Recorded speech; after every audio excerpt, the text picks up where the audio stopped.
안녕하십니까. 3월 10일 오전 11시를 넘기는 시간입니다. 마피아 영화나 조폭 영화에서 그들 지역을 관할하던 민환 검사와 수사관이 어느 날 보직 변경으로 사라졌을 때 그들은 박수를 치며 좋아하면서 축배를 드는 장면, 그런 영화들이 많이 있었습니다. 그러니까 드디어 그런 수사망으로부터 우리가 벗어날 수 있다라는 안도감에서 그런 박수를 쳤다고 합니다. 윤석열 검찰총장은 쫓겨났지요. 쫓겨나기 직전까지 정권에서는 검찰을 옥죄고 윤석열 총장을 매일같이 싸움을 걸듯이 그렇게 해왔다가 어느 날 윤 총장이 사라지니까 도둑마을에 평화가 왔다. 갑자기 조용해져 버렸어요. 마피아 영화에서 보는 것과 같은 비슷한 현상이 이 대명천지 대한민국에서 지난주일부터 일어난 일입니다. 자, 그러다가 갑자기 토지주택공사 LH공사의 직원들이 3기 신도시 개발 예정지인 시흥 광명 일대에 불법 투기했다고 하는 사실이 이제 들통이 나가지고 일파만파 이게 고구마 줄기처럼 여기저기서 유사한 일이 터져 나오니까 당황한 이 정권은 4월 7일 서울시장 선거를 앞두고 문재인 대통령이 세 차례에 걸쳐서 엄정 단속하라, 엄정 조사하라. 그래, 지난 일요일 날인데도 홍남기 부총리는 기자회견을 하고 KBS, MBC는 생중계를 하면서 제가 보기엔 공포탄을 쏘아드리는 것입니다. 철저히 조사해서 공직자는 영구 퇴출시키며 그리고 초과 환수익은 반드시 받아들이겠다. 그러니까 엄포를 놓고 다음 단계에 조사단을 구성을 했습니다. 조사단의 핵심은 국무총리실이 중심이 되라. 그 대통령 명령이죠. 국무총리 중심이 되고 실무적으로 뒷받침을 하는 것은 국토교통부. 국토교통부는 LH공사와 이러한 토지주택에 관한 정보를 공유하는 기관. 국토교통부, 행정안전부, 국세청, 또 금융위원회, 그리고 경찰수사본부가 수사에 임하라. 그래서 일주일이 지난 시점에 어제 경찰수사본부가 여기저기 압수수색하는 광경이 화면에 잡혔습니다. 10몇 명의 1차로 문제된 LH 직원들의 가택을 압수수색했다. 그래서 부실하게 나올 수도 있지만은 이 검찰 실무, 형사 실무를 아는 사람들 입장에서는 이 압수수색 시기, 압수수색의 방향, 그 다음에 조사의 포인트가 어디 있는지 완전히 어긋나는 일들을 하고 있습니다. 다만 국민들에게는 검찰과 감사원을 뺀 이 조사단이 정권의 치명적인 것은 4월 7일 서울 부산시장 선거 때까지는 이건 절대 들추지 마라. 나타나더라도 감춰라. 그리고 부스레기, 예를 들면 2013년까지 조사 범위를 확대하라. 박근혜 정권 때까지. 여러분 잘 기억하실 것입니다. 박근혜 정권 2013년에 들어서고 한 일이 당시 최경환 부총리가 부동산 시장이 거래가 이렇게 낮아지니까 빚을 얻어서라도 지금은 집 살 때라고 그래서 그때는 투기범이 전혀 없을 때예요. 그때까지 속아봐라 하는 것은 이 과정에서 빠른 시일 안에 4월 7일 선거 이전에 박근혜 정권 때 그 부스레기 하나 나오면 이걸 침소 봉대해갖고 물타기 하려고 하는 작전. 결국 이 조사단의 목적이라고 하는 것은 진정성도 없어 보이고 적당히 하라 이거지. 치명적인 건 절대로 4월 7일 이전에는 발표하지 마라. 자, 여러분, 조선조 시대에 임금이 서울 장안에 도둑대들이 들끓는다는 보고를 받고 포도대장을 불러 엄명을 했어. 너 뭐 하는 짓이냐? 당당 다 몽땅 잡아들이라. 그 엄명을 받고 나면 포도대장이 포졸들을 전부 모아놓고 조를 짜서 오늘 내일 중으로 몇 명씩 잡아라 이렇게 명령을 내렸습니다. 그러자 한 조가 이 종로통을 걸어가면서 육모 방망이를 들고 소리치기를 도둑놈 나와라. 도둑놈 나와라 이렇게 소리치고 지나갔다고 합니다. 그 도둑놈 쫓는 소리죠. 도둑놈 나와라, 도둑놈 나와라.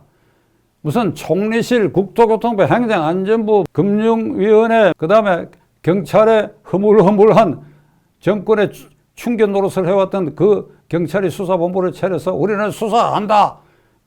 적발이 되면 영구 퇴출한다. 초과이익은 환수한다.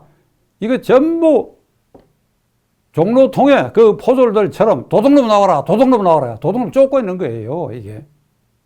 검찰과 감사원을 여기서 왜 배제를 합니까?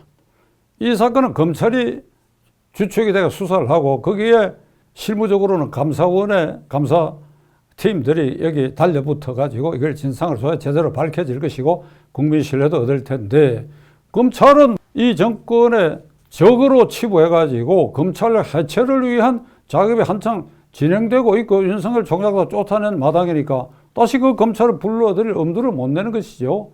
그 다음에 감사원은 월성 원전 1호기 경제성 조작 사건을 파낸 최재형 감사원, 겁이 나서 그 감사원도 동원 못하지요. 검찰과 감사원을 배제한 이 수사단, 시청자 여러분, 지금 이 진행되는 거 똑똑히 지켜봐야 할 것입니다. 포도대장이 포졸 불러가지고 도둑놈 잡아오라 하니까 소리치러 다니면서 도둑놈 나오라 하는 거하고 진배 없다는 제2 예언을 참작해서 잘 지켜보시기 바랍니다.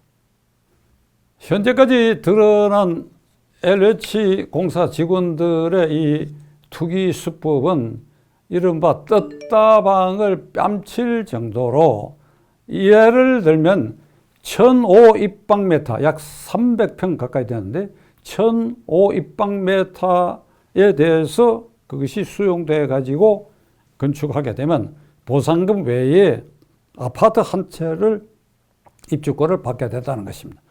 그렇기 때문에 한 5,000 입방메타를 집단으로 매입하거나 한 사람이 매입했을 때 1,005 입방메타씩 이렇게 5등분으로 가족, 친지 또는 차명으로 나눈다는 겁니다. 그렇게 되면 5,000 입방메타를 둔 채 이게 수용이 되면 아파트 한 채밖에 받지 못하지만은 이것을 5등분을 하게 되면 5채가 생긴다는 겁니다. 지금 드러난 거는 이런 수법이에요. 그러니까 떴다방을 아주 뺨치게 하는 것이고, 그 다음에 농사를 한 흔적을 보여서 엉터리 영농계획서를 제출하고 또 그 땅에다가 묘목을 심었어. 이렇게 해서 보상금의 단위를 높이는 이런 아주 가능한 모든 악질적인 방법을 동원해 가지고 그들의 이익을 지킨다.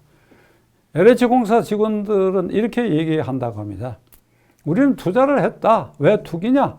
SNS에 공개적으로 글을 올렸고, 변창흠 LH 사장을 거쳐서 작년 연말에 국토교통부 장관 된 사람은 국회에 나와서도 처음에 이렇게 얘기를 했어요.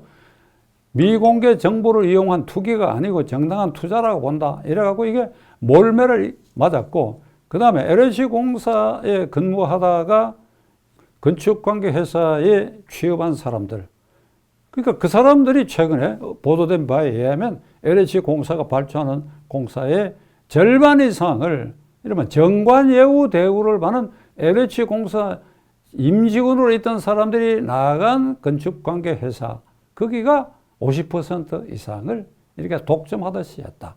그러니까 정관예우라는 게 법원과 검찰에만 있는 줄 알았더니 LH공사는 아주 직접적이고 노골적으로 있다고 하는 것이 이번에 판명됐습니다. 어제는 이런 글도 올라왔어요.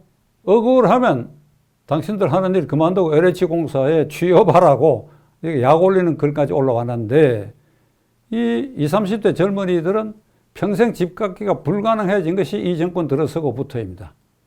그래서 우리가 이 정권 4년 동안에 벼락거지가 됐고, LH공사는 알고 보니까 전부 벼락부자들이다.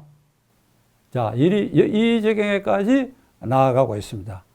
그러니까 이 엄청난 사태를 저 수사단이 밝혀낸다? 연목구어야, 연목구어. 나무에서 고기가 열리기를 기다리는 것과 같은 것이다. 자, 결론을 말씀드리겠습니다. LH공사 해체해야 돼요. 해체하십시오. 해체의 결단을 내려야 돼요. 문재인 대통령 못할 겁니다. 다음에 누가 대통령 되더라도, 그래, 문재인 정권 그 편에서 정권을 잡더라도 LH공사 해체해야 됩니다. 이런 좀 심한 표현이 될지 모르겠으나 그 공사 직원들의 상당수는 나는 선의라고 봅니다. 그러나 일부라 하더라도 LH공사를 이렇게 망쳐가지고 국민들에게 도둑 소굴로 보이도록 이렇게 타락시켰다고 한다면, 그리고 이 정관 예우가 심각한 수준에 이르렀다고 한다면 이것은 해체해야 됩니다. 두 번째로 변창흠 건설교통부 장관. 이 사람 왜 오늘도 출근을 했는지 알 수가 없어요. 청와대가 되다고 각하 저는 죄인입니다. 저 그만두겠습니다. 그 말할 용기가 없습니까? 그 말할 용기가 없습니까? 그 말을 해갖고 사임하게 되면 뒤에 약점 잡혀가지고 아주 뒤통수를 얻어맞게 됩니까? 왜 그 말 못합니까? 조선조 중기 이후에 부패한 왕조 시대에도 벼슬아치들이 자기 마음에 들지 않으면 스스로 물러서고 임금이 나오라고 그래도 안 나오고 하는 그런 고등 공직자들이 있었지 않습니까? 그러니까 이런 정권 아래서는 그만두는 것도 마음대로 못 그만둡니까? 그렇다면 나는 문재인 대통령에게 묻고자 합니다. 이 사람을 그대로 앉혀가지고 어떻게 하겠다는 겁니까? 불신만 자꾸 키우고. 그리고 문재인 대통령이 취임 때 얘기했지요. 그 구호처럼 얘기한 게 나의 모든 정책은 기회는 균등하며 과정은 공정하고 그래서 결과는 정의롭다 그랬잖아요. 이게 불공정이 천하에 드러났고 부정의가 천하에 드러난 그 주무부처 LH공사 사장을 지내고 바로 국토교통부 장관 앉은 자가 말이지 엉뚱한 소리를 하고 있는 이거 그래갖고 동네방네 두들겨 맞기는 하고 그런데도 본인이 안 그만두면 그래 대통령은 해임도 안 할 겁니까? 헌법상 임면한다고 돼 있어요. 해임이란 말 없으니까 면직하면 되는 겁니다. 지켜보겠습니다.